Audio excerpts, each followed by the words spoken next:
Imagínate tener apenas 6 años y sentir que la vida de tu madre depende de las pocas monedas que logres reunir en una banqueta fría mientras el mundo te ignora. Esta es la historia de un pequeño valiente que, armado únicamente con un pedazo de cartón y un amor inquebrantable, decidió desafiar la crueldad de la ciudad. Su madre, antes llena de vida, quedó prisionera en una silla de ruedas tras un terrible accidente que le fracturó la columna y le robó la libertad en un segundo. Con una cirugía millonaria como única esperanza, el niño se lanzó a las calles desesperado, enfrentando burlas y rechazo total.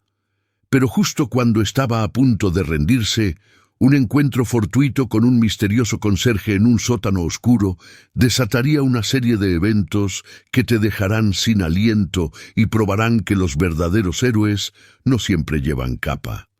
Todo cambió en una fracción de segundo, con el sonido seco y aterrador de algo rompiéndose. Un ruido que Elena Marisol Fuentes jamás podrá borrar de su memoria. Aquella tarde de noviembre de 2023, el aire ya se sentía frío y la carga de trabajo en la cafetería era brutal. Elena, de 29 años, una mujer de complexión frágil pero con una voluntad de hierro, llevaba una caja pesada con la despensa para el inventario de la semana. Sus manos, aunque cansadas, sostenían el sustento de su pequeña familia. Sin embargo, el destino le jugó una trampa cruel en las escaleras de servicio. Alguien había derramado agua y no se molestó en limpiarla. El pie de Elena resbaló sobre la superficie traicionera. Su cuerpo se arqueó en el aire y la gravedad hizo el resto. No hubo tiempo para gritar, solo el impacto brutal contra los escalones de concreto y luego la oscuridad.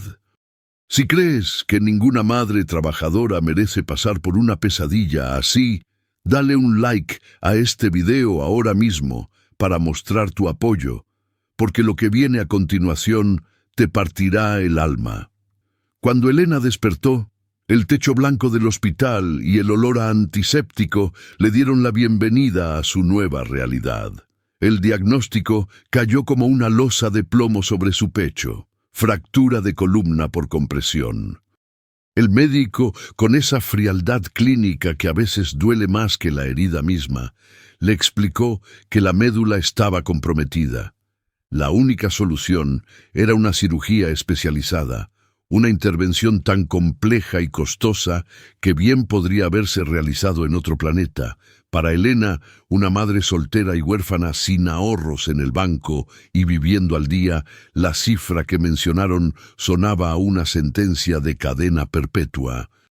La silla de ruedas ortopédica básica que le asignaron se convirtió en su cárcel y al mismo tiempo en su única forma de moverse mínimamente. El regreso al edificio Los Girasoles, ese viejo complejo habitacional en la colonia Doctores, con la pintura descascarada y pasillos que olían a humedad, fue devastador. Antes, Elena subía esas escaleras corriendo, con su hijo en brazos o cargando las bolsas del mandado. Ahora, cada escalón era una montaña insuperable. Mateo Esteban Villalobos, su hijo de apenas 6 años, observaba todo con sus ojos grandes color café, llenos de una inocencia que estaba a punto de ser puesta a prueba. Mateo, de estatura baja y cabello negro revuelto, no entendía de diagnósticos médicos ni de facturas impagables, pero entendía el dolor. Veía cómo la tez pálida de su madre se volvía más grisácea cada día, cómo su energía vibrante se apagaba y daba paso a una melancolía silenciosa. La veía luchar para alcanzar un vaso de agua, la escuchaba sollozar por las noches pensando que él dormía, lamentando su suerte y recordando con amargura el amor fallido con el padre de Mateo, quien brillaba por su ausencia. La desesperación tiene un olor particular y pronto impregnó el pequeño departamento. La alacena comenzó a vaciarse. Los medicamentos para el dolor eran caros y el dinero que Elena recibía por incapacidad era una burla insuficiente. Mateo, a pesar de su corta edad, sentía el peso de la responsabilidad sobre sus pequeños hombros. No podía permitir que su mamá, su heroína, se marchitara en esa silla. Una tarde, mientras Elena dormía vencida por el agotamiento y los analgésicos, Mateo tomó una decisión que cambiaría el rumbo de sus vidas. Buscó entre la basura de los vecinos hasta encontrar una caja de cartón corrugado. Con un plumón negro que ya casi no tenía tinta, se sentó en el suelo de la sala y comenzó a escribir. Sus manitas temblaban, no de miedo, sino de urgencia. El mensaje estaba lleno de faltas de ortografía, letras invertidas y borrones, pero la intención era pura y desgarradora. «Ayuda, mi mami no camina, necesito dinero, por favor».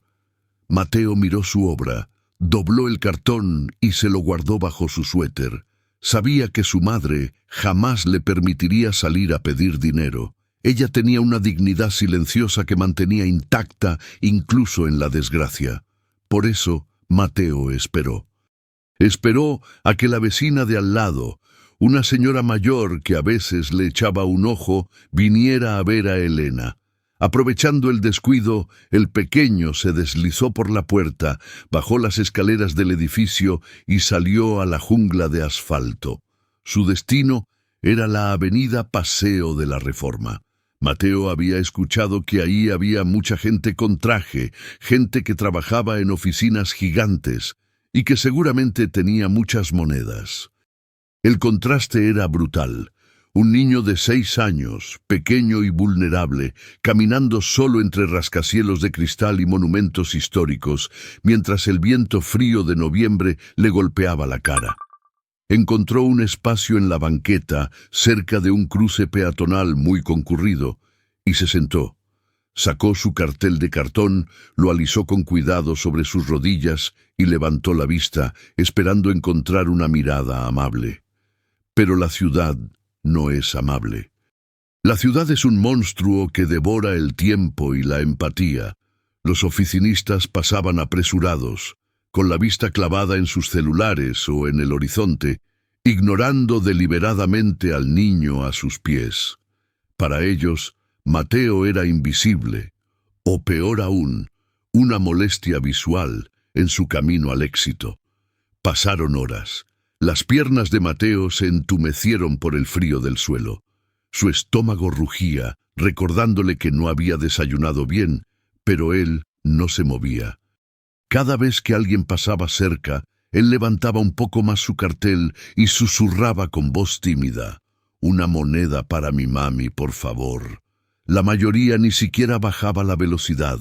Algunos lo miraban con desprecio, juzgando sin saber, asumiendo que alguien lo explotaba o que era una mentira más de las calles.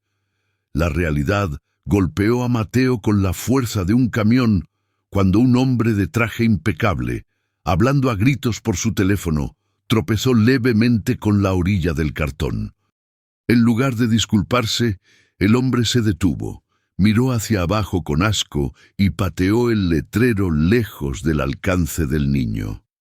«Quítense de la banqueta, estorban el paso. Deberían estar en la escuela, no pidiendo limosna», gritó el sujeto, descargando su frustración laboral en el ser más indefenso que encontró. Mateo sintió las lágrimas agolparse en sus ojos, no por el grito, sino por la vergüenza y la impotencia. Se arrastró para recuperar su cartón, que ahora tenía la huella de un zapato caro marcada sobre la palabra «ayuda». Si alguna vez te has sentido impotente ante la injusticia, escribe Fuerza Mateo en los comentarios para enviarle toda tu energía. Porque este pequeño guerrero está a punto de recibir una lección que nadie debería aprender tan joven. Mateo abrazó el cartón contra su pecho, sintiéndose más pequeño que nunca. La misión de reunir millones de pesos, moneda a moneda, parecía ahora una tarea titánica, imposible. Estaba a punto de levantarse y correr de regreso a la seguridad de los brazos de su madre, aceptando la derrota, cuando una sombra alargada se proyectó sobre él. Mateo se encogió, esperando otro regaño o quizás que lo corrieran del lugar. Pero en lugar de gritos, escuchó una voz rasposa, pero extrañamente cálida. «Ese tipo es un idiota, chamaco. No le hagas caso». Mateo alzó la vista y se encontró con Manuel Orozco, mejor conocido como Don Manuel. Era un hombre de 74 años, con la espalda encorvada por décadas de trabajo duro y las manos callosas que contaban historias de esfuerzo. Vestía un uniforme de conserje gris, desgastado por los lavados y el tiempo, pero impecablemente limpio. Don Manuel sostenía una escoba y un recogedor, sus herramientas de batalla diaria. Sus ojos, rodeados de arrugas profundas, miraban a Mateo no con lástima, sino con reconocimiento. Don Manuel sabía lo que era ser invisible. Vivía en un sótano improvisado en la calle Bucareli, un lugar húmedo y oscuro que él llamaba hogar, donde gastaba lo poco que ganaba alimentando a perros y gatos callejeros que, como él, habían sido olvidados por el mundo. «¿Qué dice tu papel, hijo?», preguntó el anciano, inclinándose con dificultad hasta quedar a la altura de Mateo. El niño, dudoso al principio, le mostró el cartón con la huella del zapato. Don Manuel entrecerró los ojos para descifrar la letra infantil y las faltas de ortografía. Leyó el mensaje en silencio y suspiró profundamente. Ese suspiro cargaba con la tristeza de saber que el mundo podía ser un lugar terrible para los inocentes. «Está mal escrito», dijo don Manuel suavemente, sacando un trapo de su bolsillo para limpiar un poco la tierra del rostro de Mateo. «No porque tengas mala letra, sino porque la gente de aquí, la gente con prisa, no entiende el idioma del corazón si no se lo pones en letras grandes y claras. Ven conmigo». Mateo dudó. Su mamá le había dicho que no hablara con extraños. Pero había algo en don Manuel. Quizás era la forma en que trataba a un perro callejero que se acercó a olfatearle los zapatos, o la calma que irradiaba en medio del caos de la avenida. Mateo se puso de pie, sacudió sus pantalones y siguió al anciano. Caminaron unas calles hasta llegar a la entrada de servicio de un edificio cercano, y de ahí bajaron al sótano de la calle Bucareli. El lugar era un choque para los sentidos. Olía a humedad, a comida de gato y a viejo, pero estaba ordenado con una meticulosidad impresionante. Había platos con agua y croquetas en las esquinas, y varios gatos dormitaban sobre cajas apiladas. Era un refugio subterráneo, un santuario para los desamparados. Don Manuel buscó entre sus cosas, moviendo herramientas y periódicos viejos, hasta que encontró lo que buscaba. Un marcador grueso de color rojo y un pedazo de cartulina blanca, mucho más limpia que el cartón de Mateo. «Si quieres que te vean, tienes que hacer que te miren a los ojos, aunque no quieran», le dijo don Manuel mientras destapaba el marcador. «Siéntate, chavo. Vamos a arreglar esto. ¿Cómo se llama tu mamá?» «Elena», respondió Mateo en un susurro. «Muy bien, Elena. Y tú eres el hombre de la casa, ¿verdad?» Mateo asintió con firmeza. Don Manuel sonrió, una sonrisa que le faltaban un par de dientes, pero que sobraba en sinceridad. «Entonces vamos a luchar por ella, pero no se pide limosna, mijo, se pide solidaridad. La dignidad no se pierde por pedir ayuda, se pierde cuando te rindes». Don Manuel comenzó a escribir. Su letra no era elegante, pero era grande, legible y fuerte. Mientras escribía, le contaba a Mateo historias de su propia vida, de cómo había llegado a la ciudad hacía 40 años, de cómo había perdido a su familia y cómo había encontrado consuelo cuidando de los animales que nadie quería. Le enseñó a Mateo que la bondad a veces se esconde en los lugares más oscuros, como ese sótano, y que la riqueza no tiene nada que ver con lo que traes en la cartera. Cuando terminaron, el nuevo cartel era directo y poderoso. No suplicaba, informaba. Explicaba que una madre necesitaba una cirugía para volver a caminar y que su hijo estaba ahí luchando por ella. Don Manuel no solo le dio un cartel nuevo, le dio a Mateo su primera lección real sobre la resistencia. Le dio un sándwich que tenía guardado para su propia cena y le dijo: «Come, necesitas fuerza, la gente es dura, pero tú tienes que ser más duro y más amable». Inspirado por la generosidad de aquel anciano que no tenía nada y sin embargo se lo había dado todo en ese momento, una idea comenzó a gestarse en la mente de Mateo. Si un solo cartel podía ser mejorado, ¿qué pasaría si hubiera muchos? ¿Qué pasaría si toda la ciudad supiera el nombre de Elena? El plan era ambicioso, casi imposible para un niño de 6 años. Pero Mateo ya no se sentía solo. Tenía un aliado. Mientras tanto, en el departamento de los girasoles, Elena despertaba de su siesta inducida por el dolor. El silencio de la casa la golpeó de inmediato. «¡Mateo!», llamó, pero solo el eco de las paredes despintadas le respondió. El pánico comenzó a subir por su garganta. Intentó girar las ruedas de su silla para ir hacia la puerta, pero el dolor en su espalda fue una punzada eléctrica que la detuvo en seco. No sabía que su hijo estaba a kilómetros de distancia, planeando una revolución de papel y cartón, impulsado por un amor inquebrantable que estaba a punto de desencadenar una cadena de eventos inimaginables. Si quieres saber cómo este par de improbables aliados pondrán a la ciudad de cabeza, suscríbete al canal ahora mismo y activa la campanita, porque el plan de Mateo está a punto de comenzar y nadie está preparado para lo que va a suceder. Mateo regresó a la avenida Reforma, pero ya no era el mismo niño asustado de hace unas horas. Caminaba con la frente en alto, llevando su nuevo cartel como si fuera un escudo. Don Manuel lo acompañó hasta la esquina, vigilando desde lejos como un ángel guardián con escoba. Mateo se plantó en el mismo lugar donde el hombre lo había humillado. Esta vez no se sentó. Se quedó de pie, sosteniendo el cartel con ambas manos a la altura de su pecho. La gente seguía pasando rápido, pero el color blanco de la cartulina y las letras rojas llamaban la atención. «Mi mamá se rompió la espalda trabajando.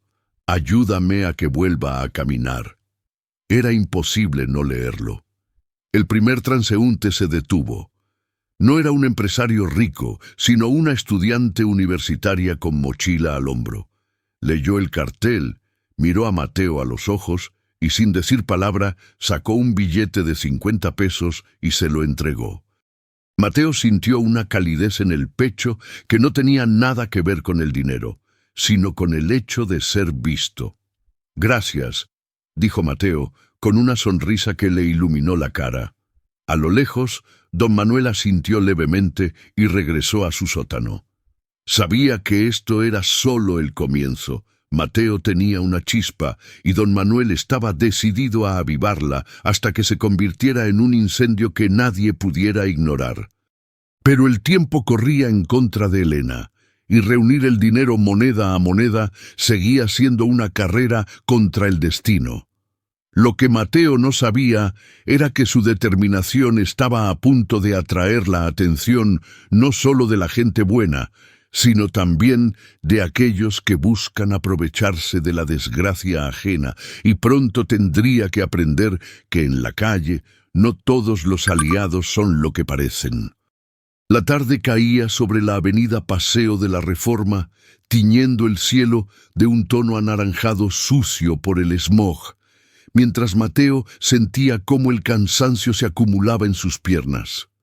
A pesar de la pequeña victoria inicial con la estudiante universitaria, la realidad de la ciudad monstruosa comenzaba a imponerse nuevamente. El flujo de gente era incesante, una marea de trajes grises, miradas perdidas en pantallas de celulares y turistas que pasaban de largo como si él fuera invisible, parte del mobiliario urbano o una mancha en el paisaje de rascacielos de cristal. Cada minuto que pasaba de pie, sosteniendo el cartel que Manuel le había ayudado a perfeccionar, era una batalla contra el aburrimiento y el hambre. Su estómago rugía, recordándole que no había comido nada desde el escaso desayuno, pero la determinación en su pecho era más fuerte que el vacío en su vientre. Miraba las monedas que había logrado reunir en un pequeño bote de plástico. Apenas alcanzaban para un par de viajes en metro y quizás un bolillo, pero para él representaban los primeros ladrillos de la nueva columna de Elena. Mientras tanto, en el departamento del edificio Los Girasoles, el ambiente era opresivo. Elena había intentado moverse de la cama a la silla de ruedas sin ayuda, una maniobra que antes le tomaba segundos y ahora era una odisea de dolor agudo y frustración. Sus brazos, aunque delgados, temblaban por el esfuerzo de sostener su propio peso mientras arrastraba las piernas inertes. Al lograr sentarse, el alivio fue efímero, reemplazado rápidamente por la angustia de la ausencia de su hijo. La luz del sol se desvanecía a través de las cortinas raídas, y el reloj en la pared marcaba una hora en la que Mateo ya debería haber regresado de la escuela, o de donde fuera que estuviera. La mentira de que estaba jugando con amigos en el patio del edificio comenzaba a desmoronarse en la mente de Elena. Se acercó a la ventana, observando la calle desde el tercer piso, buscando desesperadamente esa cabellera negra revuelta entre los transeúntes, pero solo vio autos y extraños. La impotencia la golpeó más fuerte que el accidente. La sensación de ser una prisionera en su propio cuerpo, incapaz de salir a buscar a lo único que le quedaba en el mundo, le provocó un nudo en la garganta que le impedía respirar con normalidad. De vuelta en la calle, la situación de Mateo estaba por complicarse. Un guardia de seguridad privada, alto y con el rostro adusto, salió de uno de los edificios corporativos cercanos. No le importó que Mateo fuera un niño pequeño ni que su cartel pidiera ayuda por una causa médica. Para el guardia, Mateo era simplemente un estorbo visual para la entrada del edificio, una molestia que debía ser removida para mantener la imagen impecable de la empresa. Con voz grave y autoritaria le ordenó que se largara, amenazando con llamar a la patrulla si no desaparecía de inmediato. Mateo, asustado por la agresividad del hombre y temiendo que le quitaran el dinero recolectado, tomó sus cosas apresuradamente y corrió hacia las calles laterales, alejándose de la seguridad de la avenida principal y adentrándose en callejones menos iluminados y más hostiles de la colonia. Fue en esas calles secundarias donde la verdadera crueldad de la ciudad mostró sus dientes. Mateo, buscando un nuevo sitio donde plantar su cartel, se cruzó con un grupo de adolescentes mayores, chicos que la calle ya había endurecido y que veían en la debilidad ajena una oportunidad. Uno de ellos, al ver el bote de plástico en las manos de Mateo, le bloqueó el paso. No hubo palabras amables ni preguntas sobre su madre. El chico exigió el dinero como si fuera un peaje por transitar en su territorio. El corazón de Mateo latía desbocado contra sus costillas. Sabía que si entregaba esas monedas, estaría entregando la esperanza de Elena. En un acto de valentía impulsiva, abrazó el bote contra su pecho y se negó, retrocediendo paso a paso. El agresor avanzó, dispuesto a arrebatarle lo poco que tenía cuando una sombra alargada se proyectó sobre ellos. Manuel apareció, no con la fuerza de un guerrero, sino con la presencia firme de quien no tiene nada que perder. Blandiendo su escoba como si fuera un bastón de mando, gritó con una voz ronca y potente que resonó en el callejón, sorprendiendo a los jóvenes delincuentes.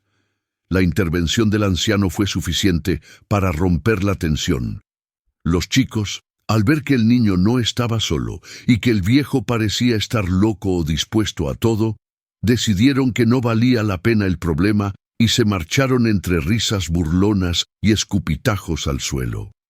Manuel no regañó a Mateo por ponerse en peligro. Entendía la desesperación mejor que nadie. En su lugar, lo guió de regreso a la seguridad relativa de su sótano en la calle Bucareli. Allí, rodeado de objetos olvidados y el olor a humedad y comida de gato, Mateo pudo recuperar el aliento.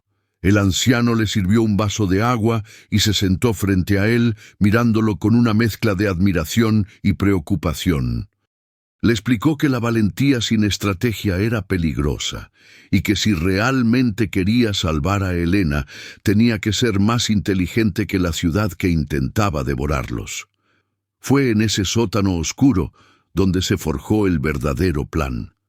Manuel sacó un mapa arrugado de la ciudad que había rescatado de la basura años atrás y comenzó a señalar puntos clave: iglesias, mercados, salidas de metro. Le enseñó a Mateo que la gente es más generosa cuando sale de rezar o cuando acaba de cobrar la quincena, lecciones que la vida le había tatuado en la piel al viejo conserje. Sin embargo, el regreso a casa esa noche fue el obstáculo más difícil. Mateo entró al departamento intentando hacer el menor ruido posible, pero Elena lo esperaba en la penumbra de la sala, con los ojos rojos de tanto llorar y la preocupación transformada en un silencio sepulcral. Cuando vio a su hijo sucio, con el cabello revuelto y oliendo a calle, la verdad se hizo innegable. Mateo intentó ocultar el bote con las monedas y el cartel doblado. Pero Elena, con una fuerza nacida de la angustia, le exigió que le mostrara lo que traía. Al ver el cartel con las letras rojas y leer el mensaje crudo sobre su propia tragedia, Elena se quebró. No fue un llanto de dolor físico, sino de humillación profunda. Se sintió la peor madre del mundo, permitiendo que su hijo de 6 años mendigara piedad a extraños para reparar un cuerpo que ella sentía que ya no servía. Le prohibió terminantemente volver a hacerlo, gritando que prefería quedarse en esa silla para siempre antes que verlo humillarse por unas monedas. Mateo, por primera vez, no bajó la cabeza. Con lágrimas en los ojos, pero con la voz firme, le dijo que no lo hacía por lástima, sino porque la necesitaba, porque no quería estar solo y porque ella merecía volver a bailar.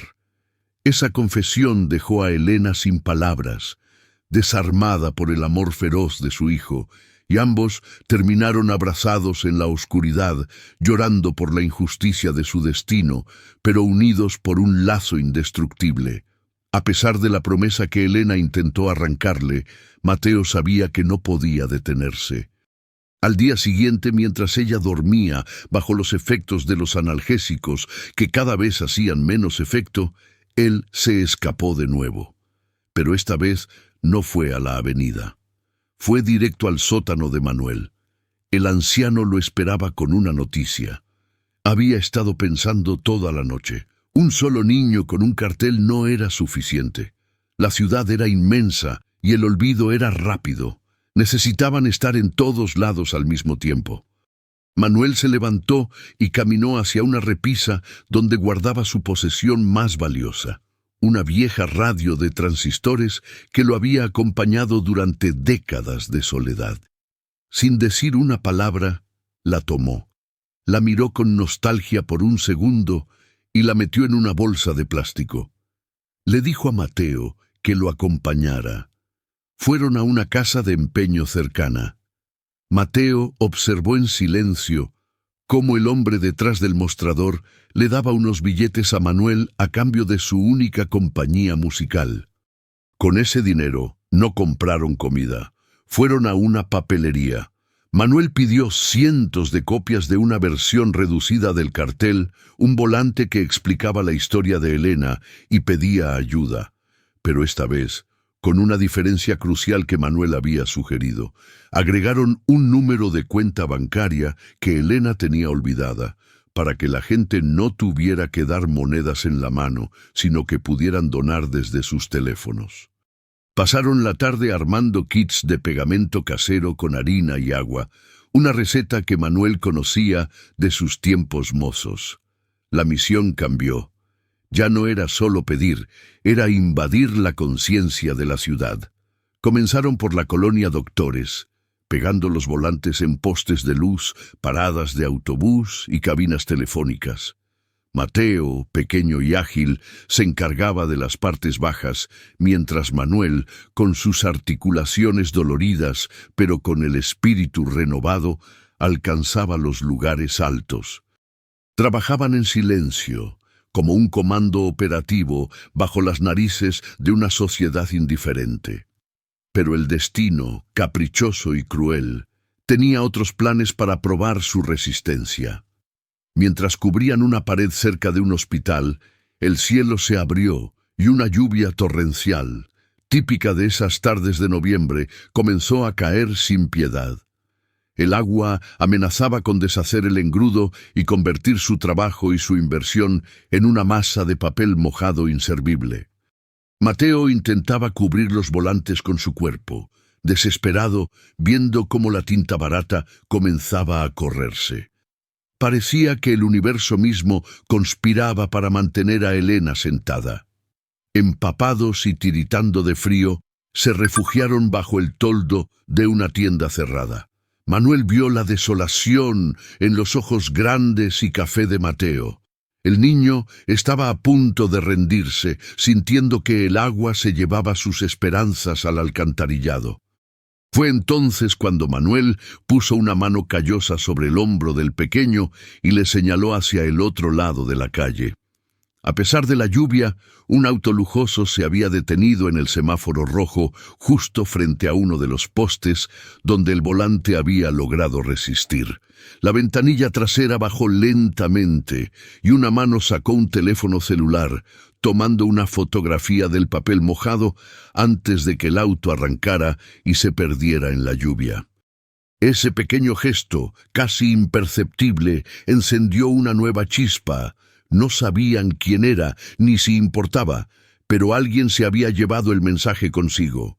Los días siguientes se convirtieron en una rutina agotadora de escuela, escape, pegado de carteles y regreso a casa para cuidar a una Elena que se deterioraba visiblemente. El dolor de espalda de ella se estaba volviendo insoportable y la falta de movilidad estaba empezando a causar otros problemas de salud. La piel se le estaba ulcerando y su ánimo caía en picada hacia una depresión oscura. Mateo le mentía sobre sus tardes, diciéndole que Manuel le ayudaba con la tarea, una media verdad que Elena aceptaba porque no tenía fuerzas para discutir. Pero el dinero en la cuenta no se movía.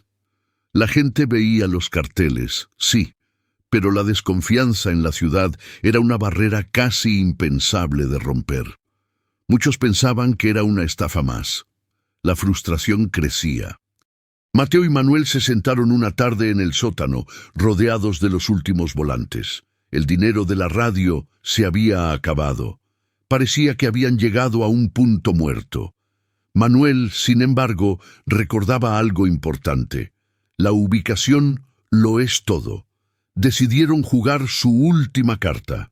Irían al lugar más concurrido, más caótico y más visible de todos, el Zócalo capitalino, pero no en cualquier momento, sino durante el festival de fin de semana que atraería a miles. Era arriesgado, la seguridad sería estricta y la posibilidad de perderse era alta, pero Mateo estaba dispuesto a todo. Mientras preparaban el último lote de engrudo, no sabían que en el departamento Elena había intentado levantarse para ir al baño y había caído al suelo, incapaz de moverse, gritando el nombre de un hijo que no estaba allí para escucharla. El teléfono sonó en el vacío del departamento. 1, 2, 3 veces, una llamada que podría haber cambiado todo, pero que nadie contestó. La carrera contra el tiempo había dejado de ser una metáfora para convertirse en una realidad asfixiante, y mientras Mateo soñaba con llenar el zócalo de esperanza, su mundo doméstico pendía de un hilo finísimo a punto de romperse. Elena yacía en el suelo frío de la cocina, con la mejilla presionada contra las baldosas que olían a limpiador barato y polvo acumulado. El dolor en su columna ya no era una punzada aguda, sino un rugido constante que le nublaba la vista, una marea negra que amenazaba con arrastrarla hacia la inconsciencia. Había intentado arrastrarse hacia el teléfono fijo que colgaba de la pared, pero sus brazos, debilitados por semanas de mala alimentación y angustia, le fallaron a medio camino.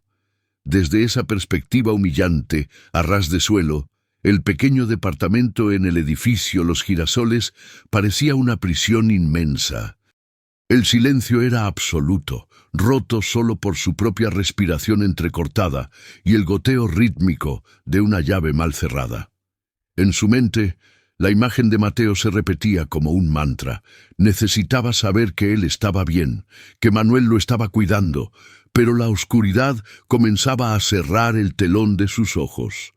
Mientras tanto, a kilómetros de distancia, el zócalo de la Ciudad de México era una bestia viva y palpitante. El festival había convocado a una multitud oceánica que se movía como un solo organismo bajo el sol del atardecer.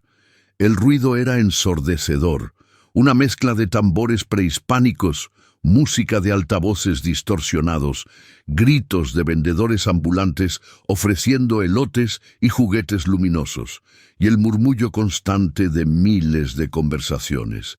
Para Mateo, aquel mar de piernas y torsos era aterrador.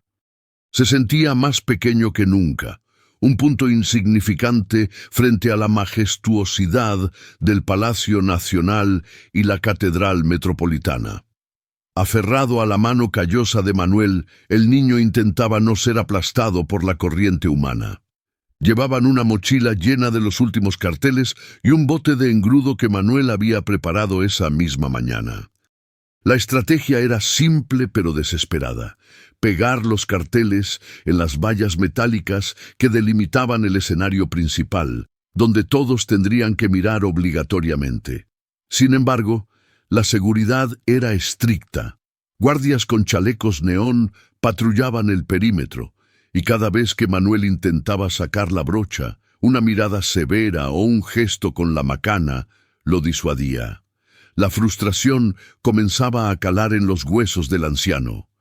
Veía el cansancio en el rostro de Mateo, las ojeras marcadas bajo sus ojos grandes y café, y sentía que le estaba fallando. Se detuvieron un momento cerca de la asta bandera monumental para recuperar el aliento. Mateo sacó uno de los carteles, aquel que habían reescrito juntos con tanto cuidado, y lo sostuvo contra su pecho, mirando a la gente pasar. La mayoría lo ignoraba, sus miradas perdidas en las pantallas de sus celulares o en el espectáculo del escenario. La invisibilidad de la pobreza era un manto pesado que los cubría a ambos. Fue entonces cuando sucedió algo extraño. Una joven pareja se detuvo a unos metros de ellos. La chica miró su teléfono, luego miró a Mateo y volvió a mirar la pantalla con el ceño fruncido. Susurró algo al oído de su novio, quien inmediatamente sacó su propio dispositivo. En cuestión de minutos, no eran solo 2, sino 5, 10, 20 personas, las que se detenían formando un semicírculo alrededor del niño y el conserje. Manuel, instintivamente protector, se puso delante de Mateo, temiendo que fuera algún tipo de problema o burla cruel como las que habían sufrido antes. Pero las miradas no eran de desprecio, eran de asombro. Un hombre de traje, que parecía fuera de lugar en medio del festival, se abrió paso entre la gente y se arrodilló frente a Mateo, sin importarle ensuciar sus pantalones caros en el suelo de la plaza. Le mostró la pantalla de su celular. Allí, en una red social, estaba la foto del cartel mojado bajo la lluvia, aquel que el auto lujoso había capturado días atrás. La imagen se había viralizado con una velocidad vertiginosa. La descripción de la publicación, escrita por una famosa influencer que iba en aquel auto, narraba la historia de un niño que desafiaba tormentas por su madre. El hashtag #SesTodos por Elena era tendencia nacional. La gente no los miraba con lástima. Los miraba con admiración. El hombre del traje sacó su cartera y depositó un billete de alta denominación en la mano de Mateo, y ese gesto fue el detonante. De repente, el zócalo se transformó. La multitud comenzó a acercarse no para empujar, sino para dar. Billetes, monedas, transferencias hechas al momento. Manuel no daba crédito a lo que veían sus ojos. La gente sacaba sus celulares para escanear el código QR que habían pegado en el cartel. Un código que hasta ese día apenas había recibido unos pocos pesos. Las notificaciones en el viejo teléfono de Manuel, que tenía vinculada la cuenta, empezaron a sonar como una cascada ininterrumpida, un timbre tras otro, anunciando donaciones que llegaban de todas partes del país e incluso del extranjero. Mateo lloraba, no de tristeza, sino abrumado por la súbita calidez de una ciudad que creía fría y hostil. Pero la euforia se cortó de golpe cuando el teléfono de Manuel sonó con una llamada convencional. Era la vecina del departamento contiguo al de Elena. Apenas Manuel contestó, la voz alarmada de la mujer le heló la sangre. Había escuchado un golpe seco y luego silencio absoluto proveniente del departamento de Elena. Manuel miró a Mateo, que sonreía recibiendo abrazos de desconocidos, y supo que el tiempo se había acabado. Con una urgencia que desafiaba su edad, Manuel tomó a Mateo en brazos, pidiendo paso a gritos. La multitud, entendiendo que algo grave ocurría, se abrió como el mar rojo. Un patrullero que observaba la escena, al ver la desesperación del anciano y reconocer al niño de las redes sociales, encendió la sirena de su unidad y les hizo señas para que subieran. El viaje de regreso al edificio Los Girasoles fue una mancha borrosa de luces rojas y azules, sirenas aullando y el motor de la patrulla rugiendo por las avenidas congestionadas. Mateo, asustado por el cambio repentino de atmósfera, apretaba la mano de Manuel. Al llegar, subieron las escaleras de dos en dos, con el corazón latiéndoles en la garganta. La puerta estaba cerrada. Manuel, impulsado por una adrenalina que no sabía que tenía, embistió la madera vieja con el hombro hasta que la cerradura cedió. Encontraron a Elena inconsciente en la cocina. Su piel estaba pálida, casi traslúcida, y sus labios tenían un tono azulado. Mateo gritó lanzándose sobre ella, sacudiéndola, rogándole que despertara. Manuel, conteniendo el pánico, comprobó su pulso. Era débil, filiforme, pero estaba ahí. Los paramédicos llegaron minutos después, alertados por el mismo oficial de policía. La sacaron en camilla, con Mateo corriendo al lado, negándose a soltar la mano inerte de su madre. En la sala de espera del hospital público, las horas se estiraron como chicle. El olor a desinfectante y el zumbido de las luces fluorescentes eran una tortura para los sentidos. Un médico salió con el rostro serio, explicando que la caída había agravado la lesión de la columna y que Elena necesitaba una intervención inmediata, una cirugía compleja que el hospital no podía costear sin los insumos específicos que debían traerse de una clínica privada asociada. Habló de cifras, de depósitos de garantía, de burocracia. Manuel, con las manos temblorosas, sacó su teléfono y abrió la aplicación del banco. Le mostró la pantalla al médico. El doctor ajustó sus lentes, incrédulo. La cifra en la cuenta no solo cubría la cirugía, alcanzaba para el mejor tratamiento de rehabilitación, para adaptar el departamento, para asegurar el futuro de Mateo por años. Los ojos del médico se abrieron desmesuradamente. No hizo más preguntas. Dio media vuelta y comenzó a gritar órdenes a las enfermeras. Elena entró a quirófano esa misma noche. Fueron 8 horas de operación. Mateo se quedó dormido en el regazo de Manuel, quien acariciaba el cabello revuelto del niño mientras rezaba en silencio a todos los santos que conocía. Cuando finalmente el cirujano salió, se quitó el cubrebocas y esbozó una sonrisa cansada pero genuina. La operación había sido un éxito rotundo. No solo habían reparado el daño reciente, sino que habían descomprimido la columna de tal manera que con terapia, Elena volvería a caminar. El despertar de Elena fue lento, como quien emerge de un sueño profundo y pesado. Lo primero que vio fue el techo blanco, y luego, al girar la cabeza, vio a las dos personas que amaba.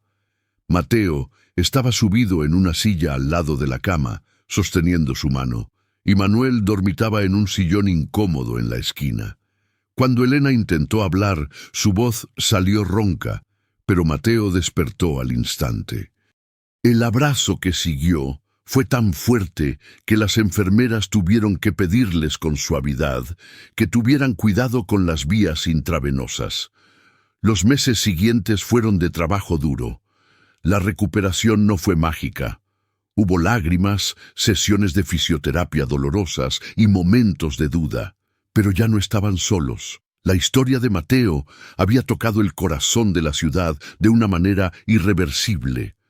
Donaciones de equipo médico, ofertas de becas para la escuela de Mateo y hasta un nuevo trabajo administrativo para Elena que podía hacer desde casa, llegaron como una lluvia de bendiciones. Manuel dejó el sótano húmedo de la calle Bucareli. Elena insistió en que se mudara al departamento de al lado, que había quedado vacío, y con el dinero recaudado pagaron la renta por adelantado. El anciano conserje ya no era un extraño, era el abuelo que Mateo nunca tuvo. Un domingo por la mañana, casi un año después del accidente, el sol entraba radiante por la ventana del departamento, ahora pintado de colores vivos y lleno de plantas que Manuel cuidaba. Elena estaba de pie en la sala, apoyada en un bastón elegante, pero de pie, sobre sus propias piernas. Mateo la miraba desde el comedor, con los ojos brillantes mientras terminaba su tarea. ¿Lista?, preguntó Elena con una sonrisa que iluminaba todo su rostro, esa sonrisa vibrante que Mateo tanto había extrañado. «Lista», respondió Mateo. Elena dio un paso, luego otro, soltando el bastón por un momento para caminar hacia su hijo. No fue una caminata perfecta, cojeaba ligeramente, pero era el movimiento más hermoso que Mateo había visto en su vida. Ella llegó hasta él y lo envolvió en sus brazos, levantándolo del suelo a pesar de las protestas del médico sobre no cargar peso. Manuel entró en ese momento con una bolsa de pan dulce, y al ver la escena se detuvo en el marco de la puerta, con los ojos humedecidos. Habían vencido a la indiferencia, al sistema y al destino. Mateo había aprendido que el amor de un hijo puede mover montañas, o al menos puede mover a una ciudad entera para salvar a una madre. Y mientras desayunaban juntos, riendo por alguna ocurrencia de Manuel, Mateo comprendió que su cartel, aquel pedazo de cartón con faltas de ortografía, no solo había pedido dinero, había pedido humanidad, y por una vez el mundo había respondido. La cicatriz en la espalda de Elena siempre estaría ahí, un mapa del dolor pasado, pero ahora cada paso que daba era una victoria, un testimonio de que incluso en los rincones más oscuros de la ciudad, la esperanza puede florecer si se riega con suficiente coraje. Si la historia de este pequeño te tocó el corazón, dale like y suscríbete para no perderte más videos conmovedores.